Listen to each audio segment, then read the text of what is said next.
샬롬 12월 22일 매일 말씀 묵상입니다. 한 주간도 잘 지내셨는지요? 날씨가 많이 추워지고 쌀쌀해졌습니다. 모두 감기 조심하시고 오늘 하루도 주님 안에서 따뜻한 하루 보내시길 소망합니다. 오늘은 메시아 예언에 대한 말씀 또 한 말씀 나누기 원합니다. 오늘은 본문은 스가랴서 3장 1절에서 4절 말씀입니다. 제가 봉독하겠습니다. 주님께서 나에게 보여주시는데 내가 보니 여호수아 대제사장이 주님의 천사 앞에 서 있고 그의 오른쪽에는 그를 고소하는 사탄이 있었다. 주님께서 사탄에게 말씀하셨다. 사탄아, 나 주가 너를 책망한다. 예루살렘을 사랑하여 선택한 나 주가 너를 책망한다. 이 사람은 불에서 꺼낸 타다 남은 나무 토막이다. 그때 여호수아는 냄새나는 더러운 옷을 입고 천사 앞에 서 있었다. 천사가 자기 앞에 서 있는 다른 천사들에게 그 사람이 입고 있는 냄새나는 더러운 옷을 벗기라고 이르고 나서 여호수아에게 말하였다. 보아라, 내가 너의 죄를 없애준다. 이제 너에게 거룩한 예식에 입는 옷을 입힌다. 아멘. 스가랴서 말씀은 메시아에 대한 예언이 상당수 등장한 예언서입니다. 지난 몇 주 전에도 나눴듯이 스가랴는 후기 예언서입니다. 예루살렘에 포로 귀환을 한 이후에 유다 백성들이 성전을 짓고 있었는데 그 성전을 짓고 있는 그 과정 안에 있는 그런 역사적 배경을 갖고 있습니다. 특별히 스가랴서에는 9장 이후에 메시아가 도래한 이후 그리고 새 예루살렘에 대한 예언들이 등장합니다. 베들레헴에서 메시아가 탄생하리라는 그런 예언도 9장에 등장하고 있습니다. 특별히 오늘 본문의 3장의 전체 내용에서는 메시아에 대한 내용이 5가지 토픽이나 등장합니다. 메시아의 탄생에 대한 예언이 있고 또 메시아는 구원자가 될 것이라는 예언, 그리고 또한 메시아는 심판자가 될 것이라는 예언도 등장합니다.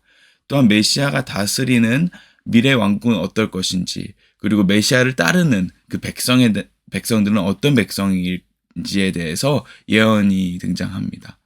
이렇게 후기 예언서인 이 스가랴서는 앞으로 메시아가 등장할 것이라는 그 예언이 정점에 달하는 그런 예언들이 정점에 달하는 그런 과정으로서 예언이 많이 등장합니다.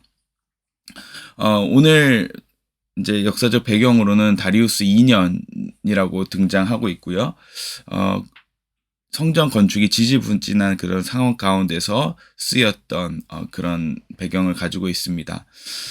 그래서 오늘 특별히 등장하는 인물이 있습니다. 대제사장 여호수아입니다. 이 여호수아는 스룹바벨과 더불어서 포로에서 귀환한 유다 백성들의 어떤 영적 지도자로서 핵심 인물이었습니다. 그는 이스라엘의 이때 당시 유다 백성의 영적 리더였습니다. 여호수아라는 이름 잘 아시는 이름일 것입니다. 여호수아서에 등장하는 그 이름과 동일한 이름이고 그 이름의 뜻 역시 여호와는 구원이시다라는 이름이 등장합니다. 즉 여호수아라는 이름 자체가 메시아의 상징적 인물입니다. 왜냐하면 그 여호수아라는 이름 속에서 구원, 즉 예수, 히브리어로 얘기하면 예슈아라는 이름이 등장하기 때문입니다. 그런데 그 상징적 인물인 여호수아를 보는 장면의 이르름 다다릅니다. 스가랴는 환상 속에서 여호수아가 서 있는 것을 보게 됩니다. 그런데 그 여호수아 앞에 사탄이 서 있습니다. 사탄의 역할이 무엇입니까? 사탄은 고소하는 자입니다. 여기서 본문에서 보면 1장에 오른쪽에는 그를 고소하는 사탄이 서 있었다라고 되어 있습니다. 원어로 보면 그의 오른쪽에는 사탄이 사탄하고 있었다라고 되어 있습니다. 즉 사탄 자체가 이제 고소하다라는 이름이기 뜻이기 때문입니다. 즉 우리도 역시 마찬가지입니다. 예언자 스가랴가 제사장이었던 여호수아 앞에 고소하는 사탄을 봅니다. 즉 우리는 고소하는 자와 그리고 하나님 앞에 서 있는 것입니다. 사탄은 끊임없이 우리를 고소합니다. 우리를 넘어뜨리려고 합니다. 우리를 자꾸 실패자로 만들려고 합니다.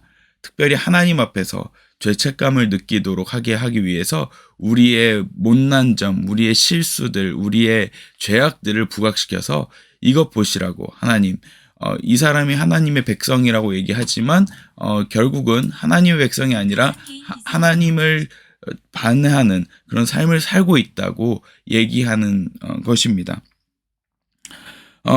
우리가 그런 고소하는 자 앞에 섰을 때 무엇을 선택해야 합니까? 바로 하나님의 음성을 선택해야 할 것입니다. 하나님께서 우리를 어떻게 보시는지를 선택해야 합니다. 하나님은 우리를 어떻게 보십니까? 4절 이렇게 보십니다. 천사가 자기 앞에 서 있는 다른 천사들에게 그 사람이 입고 있는 냄새나는 더러운 옷을 벗기라고 이르고 나서 여호수아에게 말하였다. 보아라, 내가 너의 죄를 없애준다. 이제 너에게 거룩한 예식에 입는 옷을 입힌다. 아멘. 하나님은 우리의 죄를 고소하고 들춰내고 우리를 넘어뜨리려고 하시는 분이 아니라 우리의 죄를 없애기를 기뻐하시는 분이라는 것입니다. 우리 마음속에 계속해서 나를 정죄하고 나의 연약한 부분을 부각시키는 그런 사탄의 참소를 이겨내시길 소망합니다. 하나님은 우리의 죄를 없애주시고 우리의 죄를 덮어주시는 분이십니다. 그 죄를 어떻게 없애주실까요? 오늘 본문 이후에 9절에 이렇게 되어 있습니다. 나 만군의 주가 말한다. 내가 여호수아 앞에 돌 한 개를 놓는다. 그것은 7 눈을 가진 돌이다. 나는 그 돌에 내가 이 땅의 죄를 하루 만에 없애겠다는 글을 새긴다. 아멘. 하나님께서 상징적으로 여호수아 앞에 돌 한 개를 놓는데 그 돌 한 개에 7개의 눈을 가진 돌이 있다고 합니다.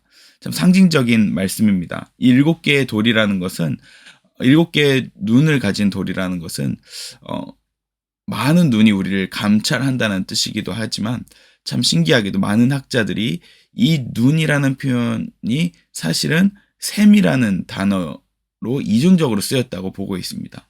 이 눈이라는 단어도 아인이라는 단어고요. 샘이라는 단어도 아인입니다. 이걸 복수형으로 쓰여서 아이나임이라고 되어 있는데 이 눈 또는 샘이라고 하는 단어 이중적인 의미가 있습니다. 그것은 첫 번째는 눈이라는 뜻은 우리를 계속해서 감찰하신다는 뜻이고 두 번째 그 감찰하시는 그 눈이 샘이라는 단어로 됐을 때 돌에서 물이 쏟아져 나오는 그 샘의 이미지도 있습니다. 즉 여호수아 앞에 있는 이 돌은 모퉁이 돌이신 그 예수님을 상징하고 또 한 가지는 7 눈이면서 동시에 샘인 그 7개의 눈은 결국 그 눈에서 나오는 샘, 물로서 우리의 모든 죄를 씻어준다는 의미입니다. 즉 하나님께서 여호수아 앞에 돌을 하나 놓으셔서 그를 감찰하시면서 동시에 씻어주시는 그 돌, 바로 예수 그리스도이신 그분으로 인해서 우리가 깨끗해진다는 것을 얘기하십니다. 즉 나는 그 돌에 내가 이 땅의 죄를 하루 만에 없애겠다는 글을 새긴다. 단번에 씻어주시는 그 예수님의 사역, 십자가 사역을 상징하는 그 예언인 것입니다. 즉 우리는 사탄과 그 모퉁이 돌 대신 예수님 사이에서 우리는 끊임없이 우리 스스로에게 이 상반된 이야기들이 있습니다. 나를 정죄하거나 혹은 나를 씻어주거나. 결국 우리는 선택해야 합니다. 어떤 것을 선택할 것인지. 나를 씻어주는 예수님을 선택할 것인지 아니면 나를 고소하는 그 말을 선택할 것인지. 어떤 한 사람이 이런 이야기를 했습니다. 구글에다가 혹은 인터넷 검색창에다가 커피가 눈에 안 좋은 이유를 검색하면 커피가 왜 눈에 안 좋은지에 대한 검색이 수천 가지 논문들이 나온다고 합니다. 그런데 반대로 커피가 눈에 좋은 이유 7가지를 선택하면 이유를 검색하면 수천 가지 논문이 또 왜 눈에 좋은지에 대한 논문이 나온다고 합니다. 그렇다면 우리는 무엇을 선택해야 하는가라고 했을 때 나에게 득이 되는 그 검색을 선택해야 할 것입니다. 만약에 내가 왜 이것이 안 좋은지에 대해서 계속 묵상하고 생각한다면 그것이 나를 그 인생으로 이끌 것이지만 이 커피가 왜 나의 눈에 좋은지에 대해서 계속 묵상하고 그것을 검색하면 그것이 내 인생을 이끈다는 것입니다. 마찬가지로 우리 인생 가운데 나를 정죄하는 것에 내 생각을 할애할 것인가, 아니면 나를 씻어주시는 예수님의 생각에 내 모든 초점을 맞출 것인가 라고 했을 때 우리가 선택해야 될 것은 무엇인지 자명할 것입니다. 바로 예수님께서 나를 씻어주신다는 말씀, 나를 정죄하지 않으시고 깨끗하게 하신다는 그 말씀에 집중해야 할 것입니다.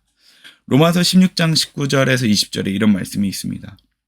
여러분의 순종은 모든 사람에게 소문이 났습니다. 나는 여러분의 일로 기뻐합니다. 나는 여러분이 선한 일에는 슬기롭고 악한 일에는 순진하기를 바랍니다. 평화의 하나님께서 곧 사탄을 쳐부수셔서 여러분의 발 밑에 짓밟히게 하실 것입니다. 우리 주 예수의 은혜가 여러분과 함께 있기를 빕니다. 아멘. 저와 여러분들은 바로 이 사탄과 하나님 앞에서, 예수 그리스도 앞에서 우리를 깨끗게 하시는 그 그리스도의 은혜 아래에 있음을 잊지 마시길 바랍니다. 잊지 말아야 합니다. 우리를 깨끗하게 하시고 또 선한 일에 슬기롭게 하시는 그 예수님을 선택하시는 오늘 하루 되시길 소망합니다. 그리고 악한 일에는 순진하기를 바랍니다. 선한 일에는 지혜롭고 악한 일에는 순진한 그런 삶을 오늘 하루 살아가실 때 그 메시아 되신 예수님께서 우리에게 힘 주시고 능력 주시고 모든 것을 감당케 하시는 그 능력을 주실 것입니다.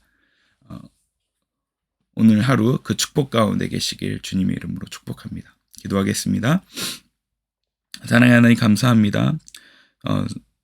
수천 년 전부터 예언되신 그 메시아, 그 예수님께서 그 예언된 그 메시아를 지금 우리 앞에 놓이게 하시고 또 우리가 그분을 소유하게 하심을 감사드립니다. 여전히 오늘 하루도 악한 세력과 그 예수님의 그 능력 사이에서 우리가 싸우고 있고 고군분투하고 있습니다. 하나님, 오늘 하루 그 악한 자의 참소에서 이겨낼 수 있도록 인도해 주시고 주님의 슬기로운 그 방식으로 살아내는, 그래서 순결한 종으로 살아내는, 깨끗한 종으로 살아내는 오늘 하루 되게 하여 주시옵소서. 감사드리며 예수님 이름으로 기도합니다. 아멘.